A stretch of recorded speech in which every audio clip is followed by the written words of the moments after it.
मुंह का कैंसर यानी कि ओरल कैंसर, उसके बारे में आज बात करने जा रहा हूं। मुंह का कैंसर एक काफी गंभीर समस्या है।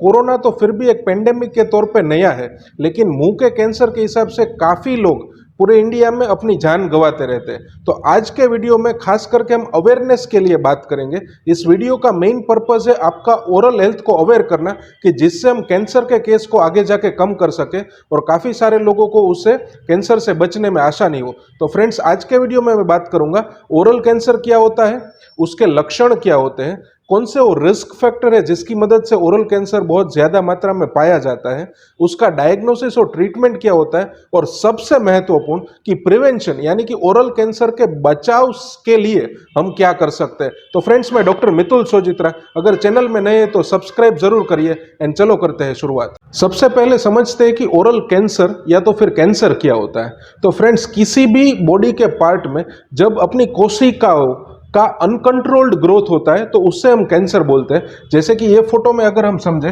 तो ये जो अपनी मांसपेशियां है मुंह के अंदर की स्किन के साइड में, उसका ये अनकंट्रोल्ड ग्रोथ जो आजू बाजू के टिश्यूज है उसके कंपैरिजन में बहुत ज्यादा ग्रोथ होता है, तो उसको जो है हम ओरल कैंसर या तो कैंसर बोलते हैं। अब खास करके क्योंकि हम आज मुंह के कैंसर के बारे में बात करते हैं तो ये समझते हैं कि ये कहाँ कहाँ हो सकता है। तो मुंह का कैंसर है वो अपने गाल के अंदर की स्किन के भाग में, जिसको हम बक्कल म्यूकोसा बोलते हैं, या तो फिर तालू का पोर्शन यानी कि हार्ड पैलेट में, या तो फिर सॉफ्ट पैलेट यानी कि जो हार्ड पैलेट के अंदर का पोर्शन होता है, या तो फिर टंग के ऊपर हो सकता है, या तो फिर लिप्स में हो सकता है, या तो फिर जो मसूड़े है वो उसके नीचे के पोर्शन में यहाँ पे भी हो सकता है। तो ये सारे रीजन है जहाँ पे ओरल कैंसर है वो हो सकता है। अब ओरल कैंसर के लक्षण की बात करें उससे पहले बात करते हैं कि कौन से वो रिस्क फैक्टर्स है जिनमें ये मुंह का कैंसर होने के चांसेस बहुत ज्यादा है। तो सबसे कॉमन उसका रीजन है वो टोबैको है।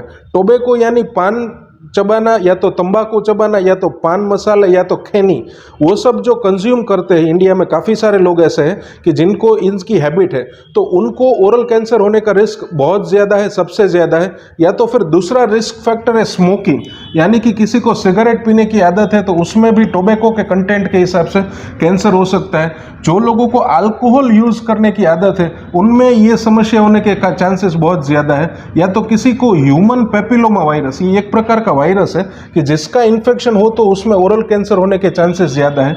किसी की इम्यूनिटी लो हो कोई भी रीजन से तो उनमें ओरल कैंसर होने के चांसेस ज्यादा है। या तो फिर जेनेटिकली यानी कि किसी के फैमिली में ओरल कैंसर का प्रॉब्लम अगर किसी को पहले हुआ है तो वो केस में कैंसर होने की शक्यताएं बढ़ जाती है। या तो फिर सनलाइट एक्सपोजर यानी कि जो सन का एक्सपोजर किसी भी रीजन से बहुत ज़्यादा है किसी को, ये नॉर्मल सनलाइट एक्सपोजर की बात नहीं है, लेकिन बहुत ज़्यादा मात्रा में अगर किसी को सूर्य की रोशनी में ज़्यादा रहना पड़ जाता है तो वो भी एक रिस्क फैक्टर होता है ओरल कैंसर का। अब बात करते हैं कि ओरल कैंसर के लक्षण क्या होते हैं। तो खास करके लोगों को सबसे बड़ी कंफ्यूजन ये होती है कि जिन लोगों को मुंह का छाला यानी कि अल्सर टाइप की जो समस्या रहती है उनको लोग गलती से कैंसर मान बैठते हैं और काफ़ी ज़्यादा चिंता का विषय बनता है। या तो बहुत डॉक्टर को दिखा के ये अपना कंसर्न कहते रहते हैं कि हमको कहीं कैंसर तो नहीं हो गया। तो फ्रेंड्स, यहाँ पे हम क्लियर करते हैं कि जो नॉर्मल अल्सर है या तो छाला है वो ऐसा नहीं है कि वो कैंसर है। कैंसर में डिफरेंस ये रहता है कि कोई भी अल्सर या तो मुंह के अंदर छाला है वो काफ़ी समय से अगर रहता है यानी कि कुछ महीनों तक वो बिना किसी ट्रीटमेंट के अगर रह जाता है, या तो बहुत समय से जो प्रेजेंट होता है उसमें कैंसर होने के चांसेस है। नहीं कि जो 2-4-5 दिन के लिए या तो हफ्ते 10 दिन के लिए हमको जो अल्सर होता है वो कैंसर होता है। खास करके जो कैंसर के पेशेंट्स होते हैं उसमें ये जो मार्जिन्स होता है वो नॉर्मल जो छाला है उससे डिफरेंस इसलिए होता है कि यहाँ के मार्जिन वो काफ़ी बाहर निकला हुआ या तो फूला हुआ रहता है, और उसके मार्जिन है वो सराउंडिंग टिश्यू के हिसाब से थोड़े इवर्टेड यानी कि थोड़े बाहर की तरफ रहते हैं। थोड़ा सूजन जैसा महसूस होता है और मुंह के अंदर एक ग्रोथ दिखता है जो नॉर्मल कोई भी जो प्रॉब्लम है उससे काफ़ी अलग होता है। ये ग्रोथ आप देख रहे हैं कि जिसमें काफ़ी सारा जो पोर्शन है वो चमड़ी का ऐसे ग्रो किया है कि जो बाहर की तरफ निकल रहा है। जो कैंसर है उसमें देखो यहाँ पे हम फर्स्ट स्लाइड में देखते हैं कि जो ये पोर्शन है कुछ ऐसा रेडिश और व्हाइटिश लुकिंग पैच है जो बाहर की तरफ निकला हुआ ग्रोथ है या तो थोड़ा रेडिश ज़्यादा ग्रोथ दिखता है, जिसमें से खून आने की समस्या रहती है, यानी कि अगर कुछ भी चीज़ उसके ऊपर टच होती है तो उससे खून निकलता है। तो पेशेंट का ये प्रॉब्लम रहता है कि ब्रश करने के टाइम पे है तो ऐसे ही मुंह से खून आने का प्रॉब्लम रहता है। और ये खास करके एक चीज़ क्लियर करते हैं कि कैंसर में ऐसा नहीं होता है कि हर बार पेशेंट को दर्द हो। तो काफ़ी सारे पेशेंट्स ये मान के लंबे अरसे तक चला लेते हैं कि हमको कुछ दर्द नहीं हो रहा है। खास करके ये जो ग्रोथ हो वो केस में दर्द नहीं होता है, ये 100% पेनलेस भी रहते हैं काफ़ी सारे केसेस में। लेकिन उसके अलग लक्षण, यानी कि पेशेंट का वेट लॉस होना बिना किसी स्पेसिफिक रीज़न का, अगर किसी का वजन कम हो रहा है और उनको टोबैको की हैबिट या तो स्मोकिंग या तो अल्कोहल की हैबिट है, तो उन पेशेंट्स में कैंसर होने के चांसेस बढ़ जाते हैं। तो ये ग्रोथ होता है जो अगर पेनलेस भी है तो भी वो कैंसर के लक्षण माना जाएगा। अब नेक्स्ट, जब प्रिवेंशन की बात आती है तो उससे पहले मैं बताना चाहूँगा कि इसको हम डायग्नोस कैसे करते हैं और उसका ट्रीटमेंट क्या होता है।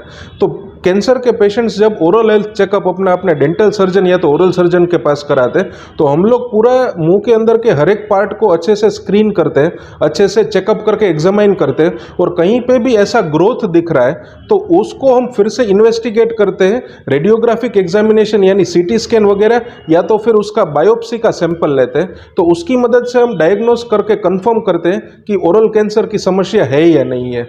और उसका ट्रीटमेंट की अगर हम क्विकली बात करें तो मेन ओरल कैंसर का ट्रीटमेंट है वो सर्जिकल लाइन ऑफ ट्रीटमेंट है, यानी कि जो ग्रोथ का पोर्शन है उसको सर्जिकली रिमूव करना पड़ता है। और फिर अगर ज़रूरत है तो उसमें रेडियोथेरेपी यानी कि जो रेडिएशन से जो ट्रीटमेंट करते हैं उसकी ज़रूरत पड़ती है। लेकिन यहाँ हमारा मेन मकसद वीडियो बनाने का प्रिवेंशन कैसे होता है वो बताने के लिए, क्योंकि ये अवेयरनेस का वीडियो है। तो आज बात करेंगे कि ओरल कैंसर से हम कैसे बच सकते हैं।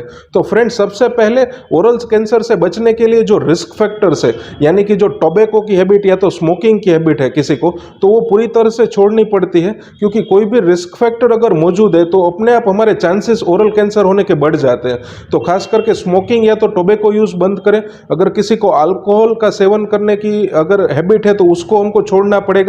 और ज़्यादा सनलाइट का एक्सपोजर किसी भी रीज़न से अगर हो रहा है तो उसको हम कम कर सकते हैं। और न्यूट्रिशनल फूड जिसमें काफ़ी सारे विटामिन और प्रोटीन्स होते हैं, जैसे कि फ्रूट्स एंड वेजिटेबल्स, और ये सब चीज़ों का हम ज़्यादा मात्रा में अपने डाइट में इंक्लूड कर सकते हैं। और कुछ भी जो टोबैको की हैबिट वगैरह है उससे बचे तो हमारे ओरल कैंसर होने के चांसेस अपने आप कम हो जाते हैं। और सबसे इम्पोर्टेंट पॉइंट कि अपना डेंटल और ओरल हेल्थ चेकअप हर 6 महीने में अपने फैमिली डेंटिस्ट के पास कराएं, ताकि कोई भी प्रॉब्लम है उसको पहले ही स्टेज में हमको पकड़ सके और आगे जाके कोई बड़ी प्रॉब्लम क्रिएट ना हो, उसके लिए आपका डॉक्टर आपकी हेल्प कर सके। तो फ्रेंड्स, आज के वीडियो में इतना ही। मिलते हैं एक इंटरेस्टिंग टॉपिक के साथ नेक्स्ट वीडियो में। सी यू सून।